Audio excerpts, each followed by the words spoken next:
vemos que tienen toda la energía y tienen toda la salud, ellos mismos, hermanos, ellos mismos, los jóvenes, se ven con muchos defectos físicos.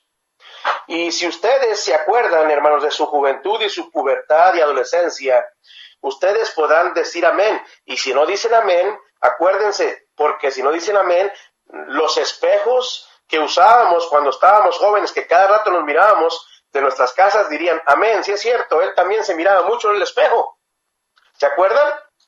Hermanos, cuando teníamos esa misma edad, yo personalmente, cuando tenía esa misma edad de adolescencia, me acuerdo que tengo que decir amén, que andaba viéndome siempre en el espejo, y ya quisiera un espejo, era un pedacito de espejo, era un espejo quebrado, un pedacillo de espejo que teníamos ahí en la casa, que cada quien lo agarraba como quisiera, y era manejable porque lo agarrabas con la mano y ahí te peinabas, de ahí te alisabas. Ese espejo diría amén, que siempre nos estábamos viendo, y muchas veces mirábamos nuestros defectos. Pero esto es normal. Hermanos, mira, si viniera el Señor Jesucristo esta noche y pudieran nuestros jóvenes, nuestros hijos, adolescentes, hermanos, o en la pubertad, tener una mesa redonda con el Señor Jesucristo. Dice, hermano, pero ¿por qué habla con esto si esto nunca va a suceder? Bueno, vamos a imaginarnos si pudieran estar con el Señor, nuestros hijos, enfrente y platicar con Él en una mesa redonda. ¿Sabes qué? Que muchas de las preguntas que nuestros hijos le harían al Señor no serían preguntas teológicas. ¿De qué está hablando de preguntas teológicas, hermano? Bueno, como que no creo que nuestros jóvenes le preguntaran al Señor ese día, oiga, Señor, Jesucristo, díganos por favor, descífrenos este enigma. ¿Quién es la bestia que sale de la tierra en Apocalipsis? O por favor, díganos y explíquenos las 70 semanas de Daniel. O por favor, dígame, por favor, ¿quién es la bestia que sale del mar? O si los gigantes que nos hablan allí en los primeros libros del Pentateuco, que nos hablan que eran de gran renombre, eran la unión de los ángeles con las hijas de los hombres. Mira, yo quiero decir que ninguna de estas preguntas nuestros jóvenes se la harían al Señor. ¿Sabes cuáles preguntas le harían a lo mejor si tuvieran la oportunidad de platicarle? Porque así es la naturaleza de nuestros adolescentes. A lo mejor alguno diría, Señor, ¿por qué tengo estos dientes tan grandes? Yo los quisiera tener más chicos. Dice, ¿a poco sí, hermano? Sí, porque así son los jóvenes, así son los adolescentes. Bueno, el Señor Jesucristo tendría que contestarle, ¿verdad? Bueno, hijito, tienes esos dientes porque tu papá es dientón, entonces es algo hereditario. Pero no te preocupes, hijo, ya hay quien ponga frenos. Hablando de los dentistas. Y otro diría por ahí, Señor, y a lo mejor eso yo me identifico con esa pregunta. Señor, ¿por qué salí tan prieto? ¿Qué preguntas, hermanos? Pero así son nuestros adolescentes, son preguntas porque ellos ven muchos defectos, hermanos, en su físico, en esa etapa. Que no te salga una espinilla porque andas bien preocupado, que no te salga, que ves la nariz muy chata, quisieras tenerla más aperfiladita y andamos allá acomodándonos cuando éramos jóvenes. ¿Te acuerdas cuando eras joven? Yo sí me acuerdo. Algunos le preguntarían, Señor, ¿por qué salí tan prieto? El Señor tendría que preguntarle, mira, hijito, saliste así porque tus antepasados eran aztecas, eran chichimecas, zapotecas, toltecas, y a mí me diría, y hasta de Zacatecas, hijo, entonces, ¿qué quieres? Siempre me he preguntado, y hay algo, amén, que me molestaba cuando, ya no, hermanos, porque ya he madurado, pero en mi etapa de adolescencia siempre me preocupé por mi estatura.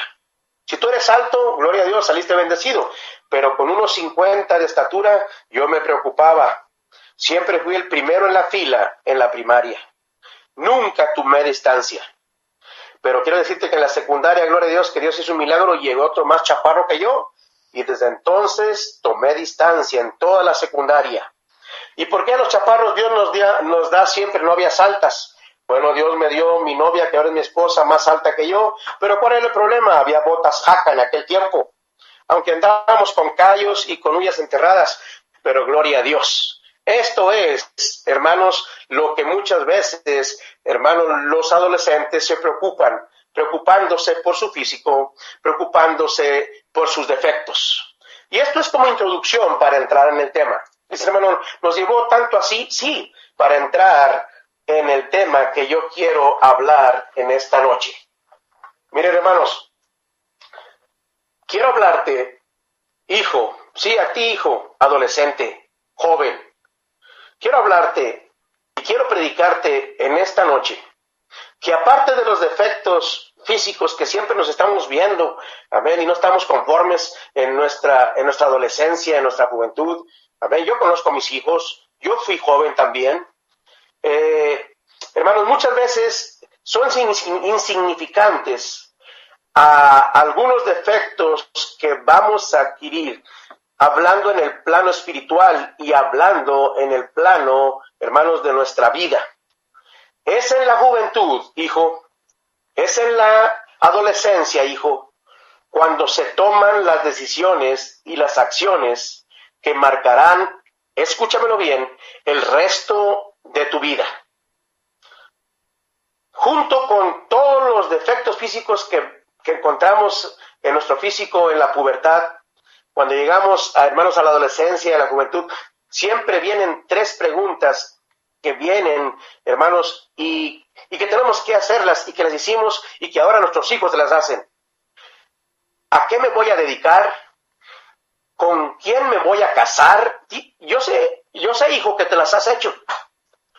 Y otra pregunta que deberíamos de hacernos en esta etapa hermosa, hijo, es ¿cómo Dios me puede usar? ¿A qué me voy a dedicar? ¿Con quién me voy a casar?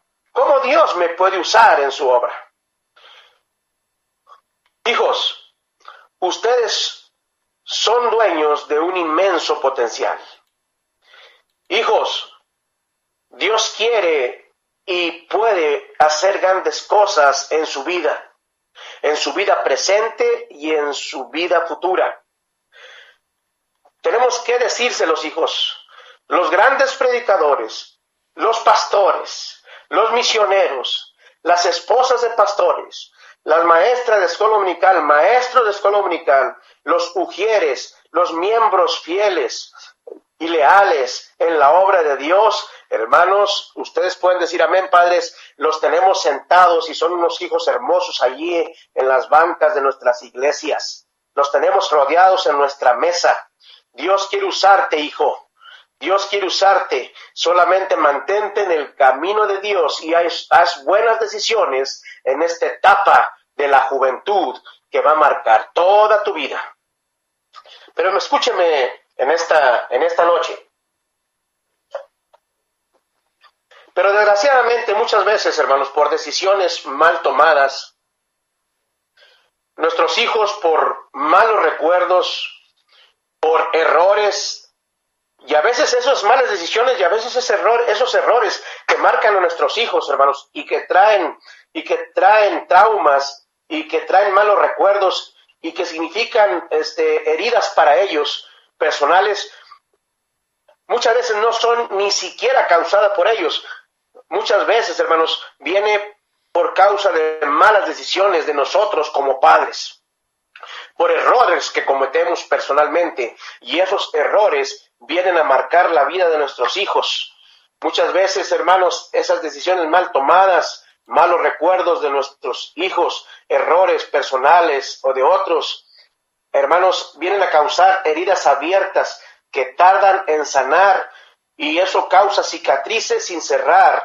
Todo eso, hermanos, nos van a dejar marcados y van a dejar marcados a nuestros hijos, y muchas de las veces va a ser la causa que no lleguen a ser lo que Dios quiere que sean.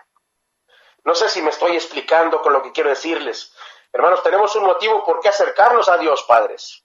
Tenemos un motivo por qué servir a Dios y servirle y amarlo y desarrollar un carácter cristiano enfrente de nuestros hijos. Porque nosotros mismos podemos tener un error que puede marcar la vida de nuestro hijo y desanimarlo, y un día, hermanos, ya no traerlo a la iglesia y que se aleje del camino de Dios. ¿Cuántos padres pueden decir amén? Hermanos, muchos jóvenes han desaparecido de nuestras iglesias. Si tú eres pastor y me estás escuchando, me puedes dar la razón. Muchos jovencitos han desaparecido de nuestras iglesias y se han perdido en las sombras.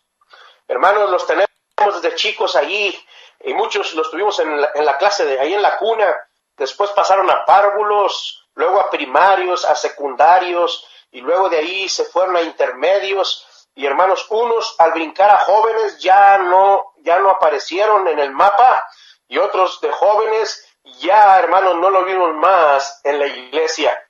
Algo pasó, pero quiero decirte que Cristo está aquí en esta noche, y Él quiere usarte, hijo. Él quiere usarte.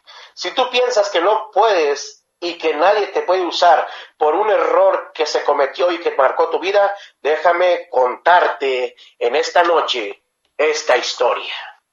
Y aquí entro en mi tema, hermanos. Hermanos, entrando a la historia de lo que leímos en la Biblia.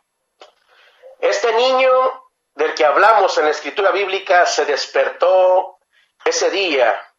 Y no se despertó en un lugar común y corriente, no era un niño del montón.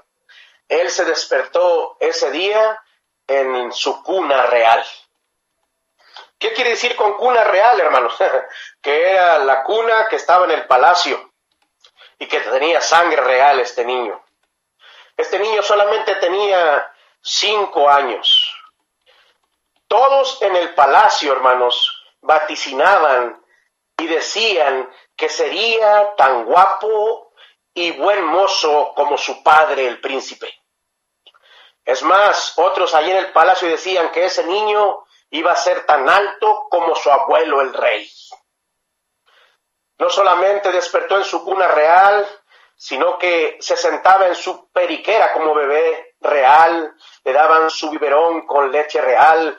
Hermanos, su portabebé era de la realeza, su corralito de niño era de la realeza. Él y sus juguetes, hermanos, estaban ahí en el palacio. Era hijo del príncipe y nieto del rey. Un niño como el de nosotros, como el hijo de nosotros, con un futuro prometedor. Pero esa mañana, hermanos, algo interrumpió la paz del palacio. Algo inesperado. Una tragedia. Y quiero decirte que me estás escuchando. Las tragedias muchas veces llegan sin avisar. Y casi siempre pasa lo mismo. Hermanos, de pronto el palacio se transformó en un caos. La paz que se sentía por estar en medio de la realeza ese día se vino abajo, y los gritos, llantos, una movilización, todos corrían. Era una mala noticia que estaba corriendo por todo el palacio, que al escucharla súbditos y familiares empezaron a gritar y a llorar todos. El niño casi no pudo comprender la noticia cuando el mensajero gritó. Y fíjate lo que gritó el mensajero cuando llegó al palacio. El mensajero llevaba esta noticia, y esta era la noticia, y decía: el rey y el príncipe han muerto en batalla. El rey y el príncipe han muerto en batalla. Hermanos, todos corrían y todos gritaban en el palacio. Y el niño de nuestra historia, él no entiende lo que está pasando. Tiene tan poca edad. Es más, nadie le dijo lo que pasaría si su padre y su abuelo murieran el mismo día. Él no entiende que al morir el rey, su vida corre peligro y que se exterminará al último de sangre real, y él tiene en sus venas sangre real. Hermanos, la nodriza, dice la Biblia, su cuidandera, su nana, ella sí sabe sobre reyes, sobre tronos y sobre palacios, y ella sí sabe de herederos de tronos. Así que toma al niño en sus brazos y corre desesperadamente fuera del palacio. Ama tanto al niño, pues ella lo ha criado, hermanos. El niño, dice la nodriza, este niño no merece morir por intereses monárquicos, lo voy a poner a salvo. Hermanos, y nos cuenta la historia bíblica que mientras iba corriendo para poner a salvo al niño, ella tropezó, tuvo un tropiezo y cometió un error en su correr. ¿Qué digo error? Un maldito error. Un error que el niño nunca olvidaría por el resto de su vida.